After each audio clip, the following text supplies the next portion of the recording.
Hello, I'm Marites Vitug, and this is Worldview. We take a look at global, regional, and national affairs in conversations with officials, newsmakers, and analysts. Joining us is Aries Arugay, political science professor at the University of the Philippines. We will be talking about the 40th anniversary of the People Power Revolt, the historic event that caught the world's attention. Welcome to the show, Aries, and thank you for making time. I think for this interview, I'd like you first to reflect on the 40th year of the EDSA People Power. As you know, it's ironic that we booted out a dictator, Ferdinand Marcos, in 1986, and in 2026 we have the son as president. So maybe I'd like to get your thoughts on this, the bookends of this 40th anniversary of EDSA. Right. Thanks for having me, Marites. You're correct. It seems like we've come full circle in a way. We are celebrating, if not commemorating, the 40th anniversary of the first People Power inspired revolution in 1986, in a time wherein the one who is the president is part of the family and the son and namesake of the dictator that was booted out, or who was deposed by this revolution. In a way, it's kind of, it might be coincidental, but it also tells you what for me has been the fate of EDSA 1986 and People Power in Philippine politics and society. With such a historical watershed in Philippine politics, the way that Filipinos have remembered, have appreciated, or not, the legacies of EDSA, it's quite telling that the one that they elected in power with an overwhelming electoral mandate is you might say, from an academic point of view, antithetical to the spirit and the idea of EDSA, which is democracy, accountability, and people empowerment. But you're an EDSA baby. You're in your early 40s. Yes. But talking to your students, I mean, in your interactions with your students, have they forgotten EDSA, or is this taught in the classrooms? Right. I think part of, I don't want to call it a tragedy. Part of, I think, the reason why there's been a challenge or difficulty in commemorating and remembering EDSA. There's no one direct at fault, I think. This, I think, is a collective responsibility. It's a responsibility of the previous generation, those who lived during EDSA, during That's 1986. Me. Yes, sorry to offend present company. It's also the responsibility of EDSA babies like myself.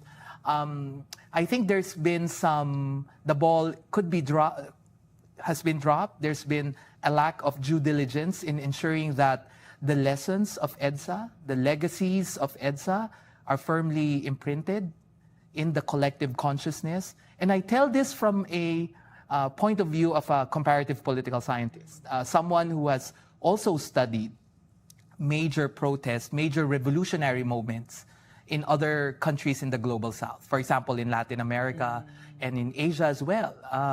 For example, EDSA has inspired so many similar revolutions, and we can talk more about that. But the idea here is EDSA should not be the end of the process. While it ended and ousted a brutal dictatorship, I think it was left for granted. It was taken for granted that things will just go in cruise mode, in automatic mode, that we will have a deeper democracy, that our lives will be collectively better just because we kicked out one dynasty. I think that's the fatal flaw. The idea that what the martial law regime represented is not merely a dynasty, but an entire apparatus, institutions, personalities, right? For example, in a few years' time, some of those who have been participative in the martial law regime and the Marcos dictatorship were elected to power. Yes. So yeah. compare that to what happened in Latin America, in Brazil, in Argentina, in Chile, a country that I visited when I was a grad student. They firmly imprinted in their education, in their institutions, the notion of, we use it also, nunca más, never again. So much so that anyone associated with the Pinochet regime in Chile wasn't able to regain power. It's in their history, in their books, in their textbooks, right? How many pages are spent in our textbooks about martial law and EDSA? And because of this, memory. Sabi nila, makakalimot yung mga Pilipino, pero it has also something to do with the ability of not only education, I think, but culture, right? Can you name me movies that has been about EDSA and has somehow remained faithful to the ideas of EDSA? If you look at, I can't help but compare it with South Korea. Look at how many movies, how many K-dramas, how many artistic representations have been made that weaves entertainment, but at the same time, collective memory. So I think there's a lot of responsibility to be passed around, whether they have forgotten or not, the younger generation.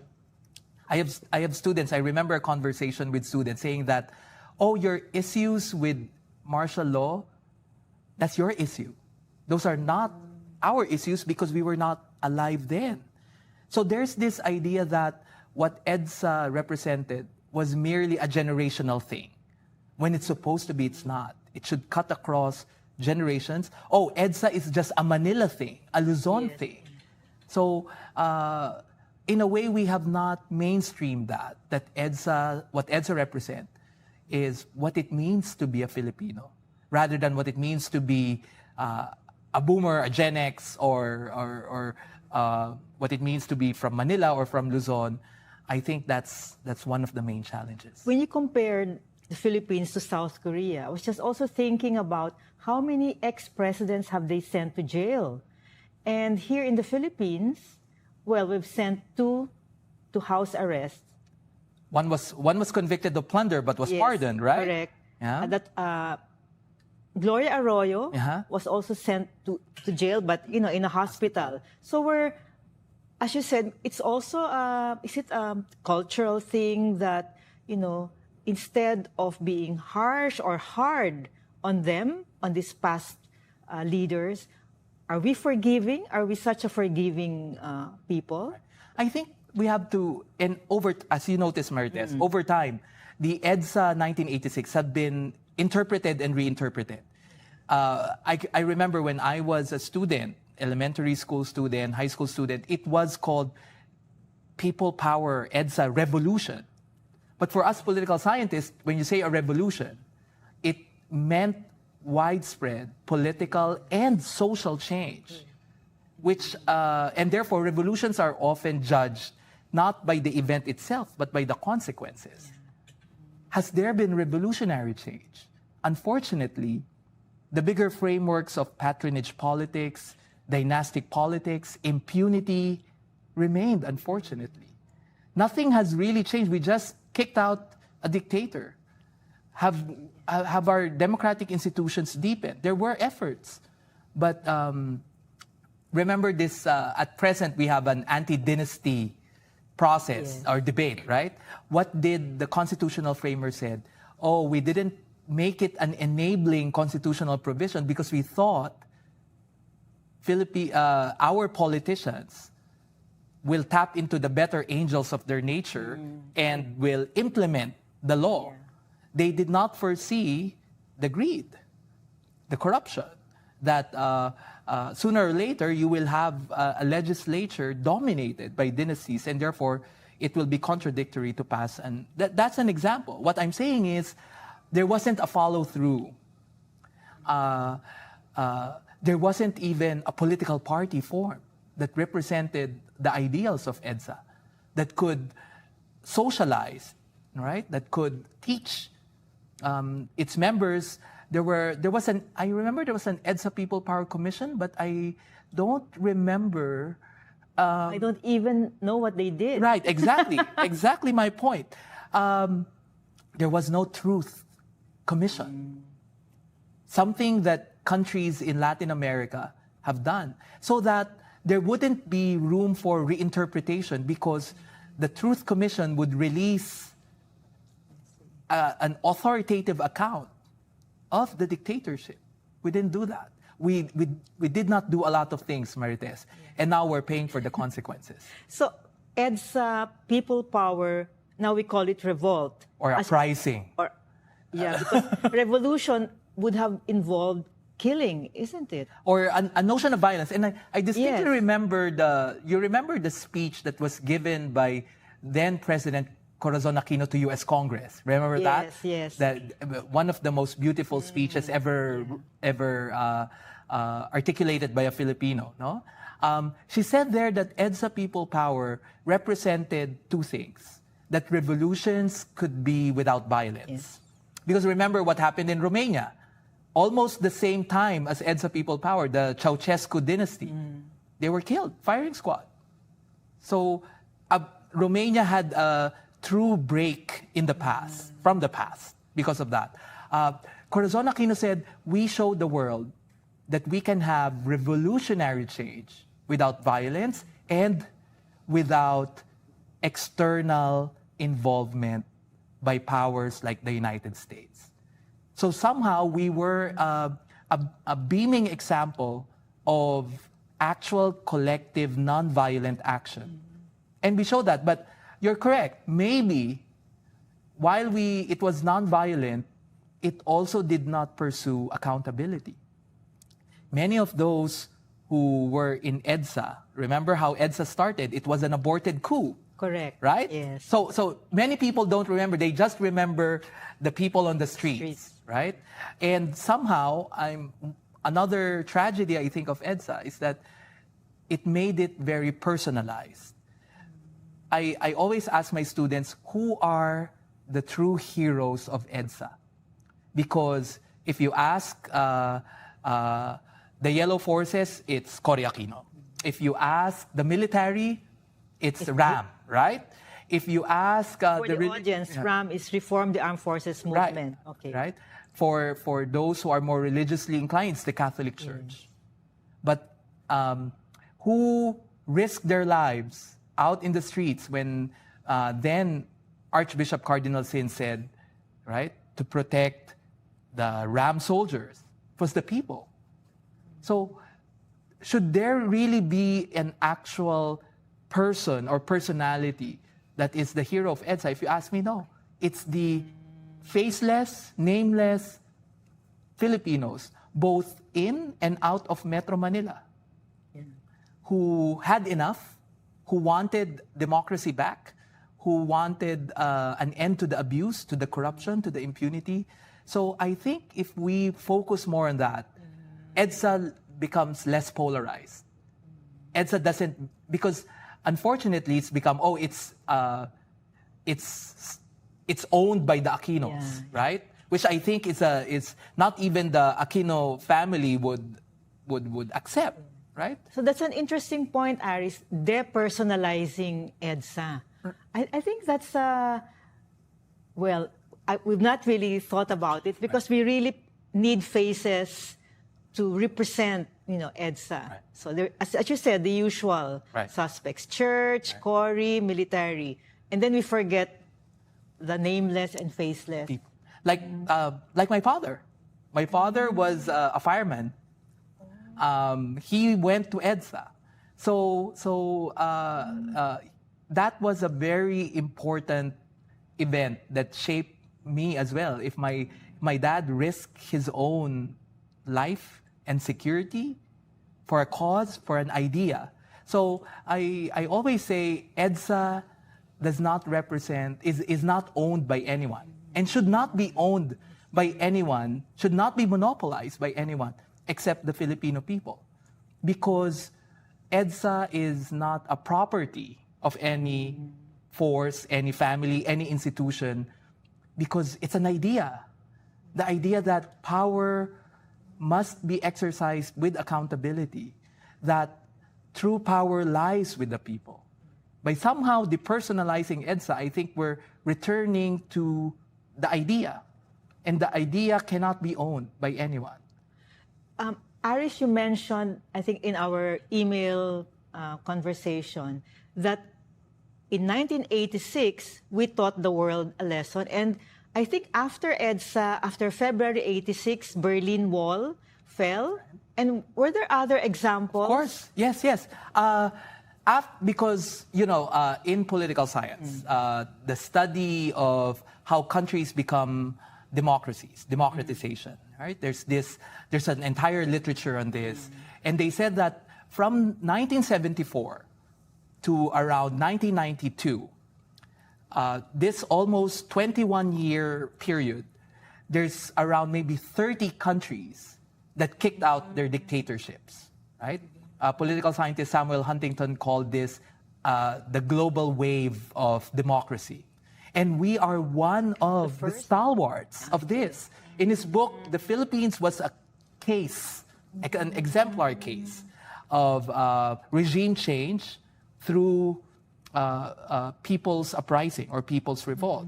And after EDSA, similar collective mobilization kicked out the military government in South Korea, the personal dictatorship in Pakistan, and other countries in South Asia. And as you've said, the fall of the Berlin Wall, the collapse of the Soviet Union, the post-communist revolutions, Czechoslovakia, remember? Solidarity. Yes. Compare it with Czechoslovakia, right? The Czech Republic and Slovakia right now. While Lech Walesa was the head, but the true hero of the Czechoslovakian revolution was solidarity, the movement. It or wasn't, Poland? Was this Poland? Yeah, Poland. That's Poland. I'm sorry. So in Poland, it wasn't as personalized.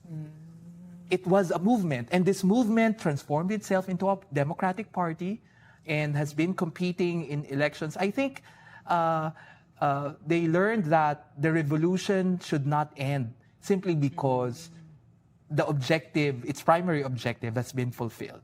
Was the Arab Spring, but many years later, do you think it was also inspired by people power? I think because EDSA offered a formula. And before the Arab Spring was the colored revolutions, right? Including Ukraine and other countries in that part of the world, right?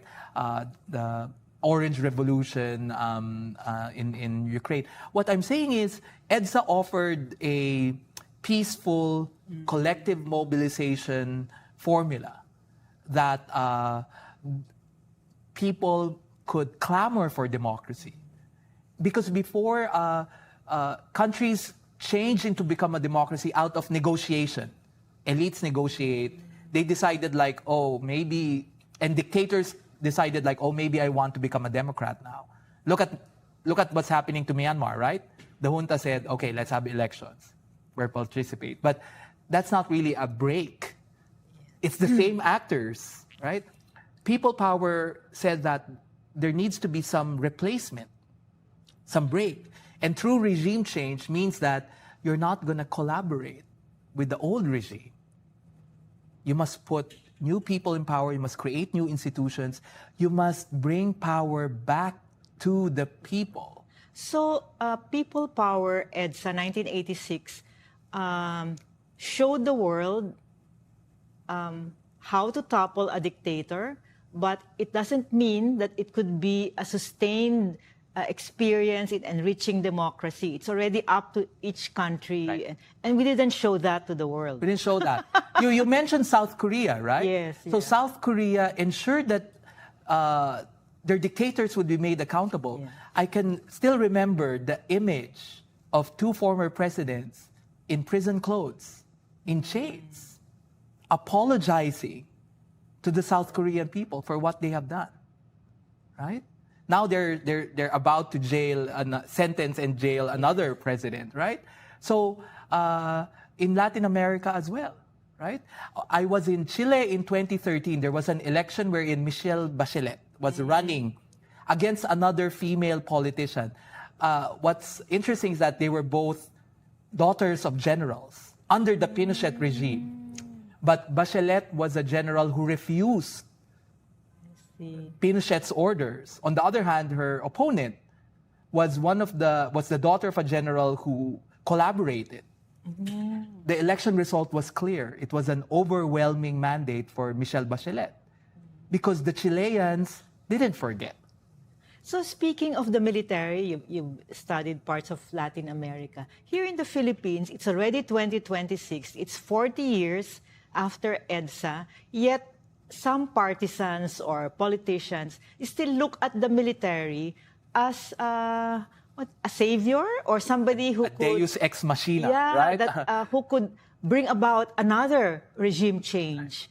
That's past, right? I think those are living in the past. Those are not updated with how militaries are behaving in this contemporary age. Yeah, can you please explain? I mean, what have changed? What has changed in our armed forces? Well, I think all around the world, there's this idea that militaries are not reliable governors, or meaning leaders of government. And if they will lead a state, it will be only through violence. We've seen that in some of Southeast Asian countries, right? So in other words, the record of the military being leaders of government has not been good. It's spotty, and it's negative. That's one. Second is that what those who have been provoking the military to unduly intervene in politics tend to miss is the idea that this is not the same institution. This is not the same military that participated in EDSA, or at least that instigated the dynamics that would lead to EDSA, or the 7 or 8 coup attempts under the Aquino government. It's a totally different military. It's a military now that has a bigger enemy, a bigger challenge than internal politics, right? And I think the military, I've interviewed a lot of military officials. They also say, why should we get into the messy world of domestic politics? I also think those who wanted the military to instigate some form of military change tend to forget that in Philippine history, we have never had a successful coup d'etat. Right. We only had EDSA II, but remember what happened in EDSA II. The military came in late, only until there was a groundswell of support. And when the impeachment was found to be unable... Impeachment of then President Estrada. Right. So this is the EDSA that I intensively studied, but not only that, I was also in the streets. I was a university student during that time. But what I'm saying is, I think all the factors don't point to the viability of the military to solve elite conflicts. The military doesn't like it. But also, what will that teach us? That elites always have to rely on force, on throwing away constitutional rules just because they want to get their way or they want to get their interests served. Speaking of EDSA's 40th anniversary this year, on February 23 up to 27, there will be the pre-trial hearing of our former President Duterte in The Hague. I don't know, it's just a coincidence? Maybe, yeah. But maybe. I sort of want to see this as a show or as a demonstration that justice can still work 40 years after EDSA. Even though by an external entity, right? Correct. And are we reading too much into this? I think I think the ICC trial, many, especially those who are more on the pro-Duterte side, think that this is really a bane, right? Meaning we have surrendered sovereignty and such. For me, I mean, I tend to look at it as this is a wake-up call Because if we have to rely on international tribunals to get accountability, then there's really something wrong with our democracy, with our present institutions.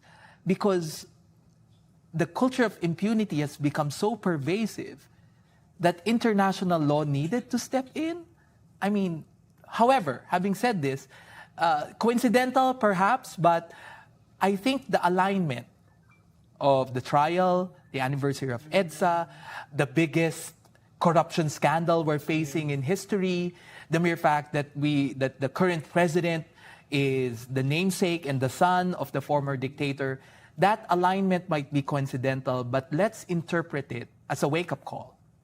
A wake-up call that if you feel that you've had enough of this brand of politics, then the only solution is to reorient politics towards accountability. We have to hold those in power to account. When will we start it? Right? It's interesting. Well, it's not a coincidence, maybe, but of course, as you mentioned, we're facing an enormous corruption scandal in the flood control programs, and it happens under the former dictator's, the late dictator's son. As it turns out, Ferdinand Marcos Jr. is not a dictator. He doesn't intimidate journalists or activists. He supposedly doesn't interfere in business. So is it a good thing that a Marcos scion is giving us a different picture or giving us a different memory of Marcos? Or the offspring is not a carbon copy. Yes. Unlike the other offspring, yes. Right? I think what we're seeing is that we must make a distinction between whether there's really principled commitment to democracy and human rights, and whether it is what we now, the term that Gen Zs like to use, whether it's performative, right? Whether this is really just for optics and it's a very superficial commitment to democracy and human rights. But as my own research, I'm trying to really analyze this, and I think that even if it's performative, let's say Marcos isn't really a Democrat or isn't really up for human rights, but that doesn't mean there won't be an opportunity for him to be nudged, for him to be incentivized to go beyond paying lip service. But you're correct. I can distinctly remember after 2022 the gloom and doom scenarios, right? Because you don't only have a president, you have the top two officials, right? Representing a particular brand, a particular kind of politics. And I think part of it, the main reason, is the unraveling of the Marcos Duterte alliance. The hypothetical here, Marites, is that if the alliance was intact, would it still be benign, right? Because in order for that alliance to be managed and maintained, then they have to toe the same line. Yeah. So and which line will be towed, right? So thank God for the divorce of the unit team. Yeah. which I called incorrectly, right? I thought that this alliance will be strong, they will cartelize, because it's so easy to mag-aanuhan lang yan, Marcos ngayon, 2028, Duterte naman, then 2034, Marcos ulit. Because in other countries, they've done this. It's called promiscuous power sharing.